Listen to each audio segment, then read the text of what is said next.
आदाब दोस्तों, मैं अताउल्लाह अंसारी। आप देख रहे हैं द अंसारी शो। आज हम अपने शो में जो मुद्दा लेकर आए हैं, मुद्दा इनामी बदमाश विकास दुबे से जुड़ा हुआ है। दरअसल पिछले दिनों जो विकास दुबे ने हमारे 8 पुलिसकर्मियों को मौत के घाट उतार दिया, लेकिन उसकी चर्चाएं इतनी निम्नवत हो गई हैं कि उसका कोई नाम भी लेना नहीं चाहता। आज मैं सिलसिलेवार तरीके से आपको सभी खबरों से जोड़ूंगा। मैं बताना ये चाहता हूँ कि पिछले दिनों जब कुछ जमाती विदेश से आकर यहाँ ठहरे थे, कुछ ऑफिशियल प्रोग्राम था उनका, तब उन्हें आतंकवादी घोषित कर दिया गया था।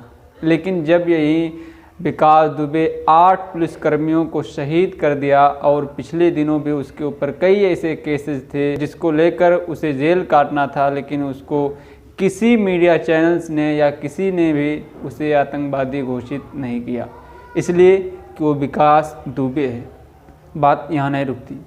अगर यही कोई शख्स मुस्लिम समाज से जुड़ा होता तब उसे आतंकवादी घोषित कर दिया जाता।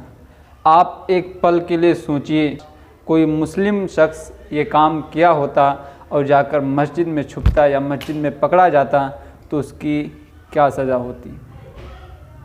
बहरहाल इन मुद्दों पर हम बाद में बात करेंगे, लेकिन आज की बड़ी खबर जो निकल कर ये आ रही है वो ये है कि विकास दुबे को इनकाउंटर कर दिया गया। लेकिन हम इस पर विश्वास नहीं करते। इसलिए नहीं करते कि उसका इनकाउंटर नहीं होना था, इसलिए नहीं होना था कि अभी बहुत सारे मुद्दे ऐसे हैं, बहुत सारे सवालात ऐसे हैं जो उसके ज़ुबानी बाकी थी, उसे पता चलना था और उसे इनकाउंटर कर दिया गया। हालांकि उसे इनकाउंटर नहीं बल्कि ज़िंदा उसे सवाल व जवाब होने चाहिए थे। इस पर हम बाद में चर्चा करेंगे, लेकिन आइए हम 5 सवाल आज उस पर करेंगे विकास दुबे पर कि आखिर विकास दुबे इतना इनामी बदमाश, इतना बड़ा बदमाश आज तक घर में कैसे रहा।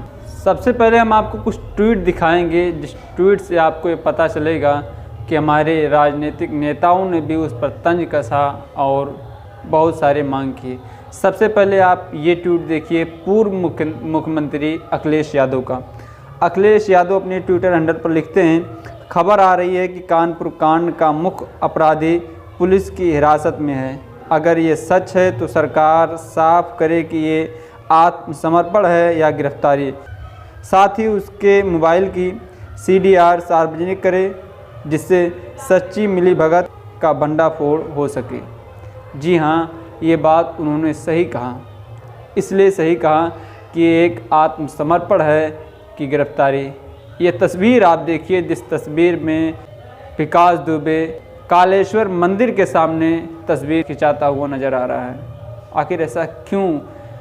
आप इन सभी सवालों पर आज हम बात करेंगे जो सवाल आपके मन में आते हैं, लेकिन कुछ ट्वीट हम आपको और भी दिखा देते हैं। दूसरा ट्वीट देखिए आप, प्रियंका गांधी कहती हैं, मिली भगत से पहुंचा उज्जैन, उठाई CBI की जांच।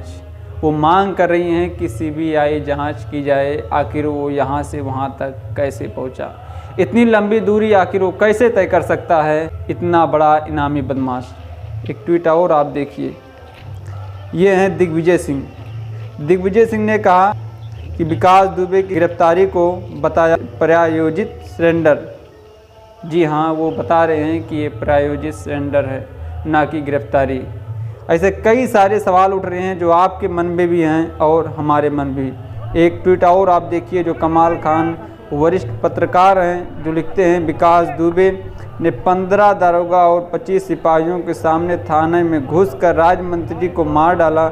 जिस विकास दुबे ने 8 पुलिस वालों को गोलियों से भून दिया, डिप्टी SP का भेजा उड़ा दिया, उन्हें कुल्हाड़ी से काट दिया, उसे मंदिर के गार्ड ने पकड़ लिया। ऐसा तो सिर्फ गांधी जी को गिरफ्तार किया जा सकता है। जी हाँ, उन्होंने सही कहा।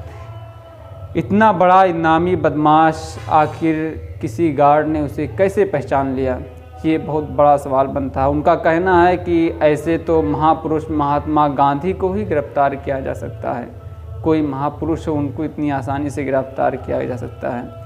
अब आइए हम आपको कुछ सवालों से मिलाते हैं, जो सवाल आपके मन में उठते हैं, हमारे मन में उठते हैं और आवाम के मन में उठते हैं। पहला सवाल, कानपुर से फरीदाबाद की दूरी 500 किलोमीटर, फरीदाबाद से उज्जैन की दूरी 800 किलोमीटर। इतनी लंबी दूरी उसने कैसे तय की, जबकि कोरोना का दौर चल रहा है, सभी बॉर्डर सब सील हैं, हर जगह पुलिस तैनात है, आवागमन पर रोक लगाई गई है, सब चीज़ों की जांच हो रही है। इतनी कड़ाई में विकास दुबे इतनी लंबी दूरी कैसे तय करता है? ये सवाल आपके मन में भी होगा। दूसरा सवाल, आखिर वो मंदिर में क्या कर रहा था? जी हाँ, इतना बड़ा अपराधी, इतना बड़ा गैंगस्टर मंदिर में क्या कर रहा था? और जिस गार्ड ने पहचाना उसे, आखिर वो गार्ड कैसे उसे पहचान लेता है? जिस तरीके से पूरे उत्तर प्रदेश की पुलिस उसकी छानबीन में लगी है और एक गार्ड उसे पहचान लेता है। तीसरे सवाल पर आप नज़र डालिए। गिरफ्तारी के एक दिन पहले, ये अहम सवाल है, गिरफ्तारी की एक दिन पहले उज्जैन के डीएम और एसपी महाकाल मंदिर में घंटों क्या कर रहे थे? जी हाँ, ये अहम सवाल है। गिरफ्तारी के एक दिन पहले वहाँ के डीएम और एसपी उसी महाकाल मंदिर में, जिस महाकाल मंदिर में विकास दुबे की गिरफ्तारी हुई, वो लोग वहाँ घंटों क्या कर रहे थे? ये भी अहम सवाल है, आपके भी मन में उठता होगा ये सवाल। चौथे सवाल पर आप नज़र डालिए। मंदिर के अंदर मीडिया क्या कर रही थी? जी हाँ, मंदिर के अंदर मीडिया क्या कर रही थी? आपने देखा होगा जब विकास दुबे गिरफ्तार हुआ था तो उसने कहा था, मैं विकास दुबे हूँ, कानपुर वाला। आखिर ये बात हम तक कैसे पहुँची?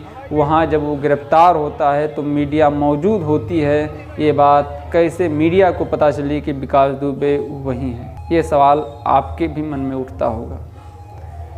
पांचवें सवाल पर आप नज़र डालिए।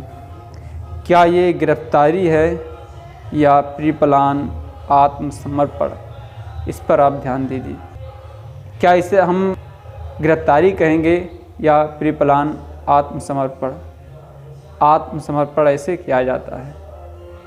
जी हाँ, ये कई सवाल हमारे और आपके मन में भी हैं, लेकिन सवाल ये बनता है कि आखिर इस तरीके से जिसके ऊपर 60 या 62 से ज़ायद मुकदमे दर्ज हों, वो इनामी बदमाश इतने शहरों में कैसे घूम सकता है? लेकिन आज के दानसारी शो में इतना ही। आपसे दरख्वास्त है कि अपने इस सवाल को जो हमने आपके सामने पेश किया है, इस सभी सवालों को आप ज़रूर एक बार दोहराइए कि आखिर ये कैसे हो सकता है। जो बड़ी खबर हमने आपको शुरुआत में बताया कि विकास दुबे का इनकाउंटर कर दिया गया है, इसके सिलसिले में हम आपको अभी नेक्स्ट वीडियो में बताएंगे आखिर उसका इनकाउंटर क्यों किया गया।